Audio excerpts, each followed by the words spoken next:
Okay, here we have professional set, and the professional set we have 6 items in it.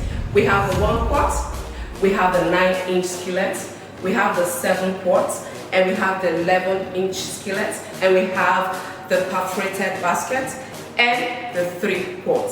Alright, so guys, this is the 7 quarts. The 7 quarts has this big. Take a look at that. You know, my hands are quite wide, but this is the 7 quarts. This is how big it is. This is how big. It is quite big here, and it is good for family of 5. You know, and this is the 9 quarts. Take a look, 9-inch skillet rather. This is the 1 quart. This is the 1 quart, the smallest item we have. This is the 11-inch skillet. 11-inch skillet. You see, it's quite wide, it's big for your stir fry and everything. This is 11-inch skillet. And then we have the 3 quarts culinary, 3 quart perforated pan, and then the 3 quart itself. Congratulations for investing in a professional set. Congratulations to you.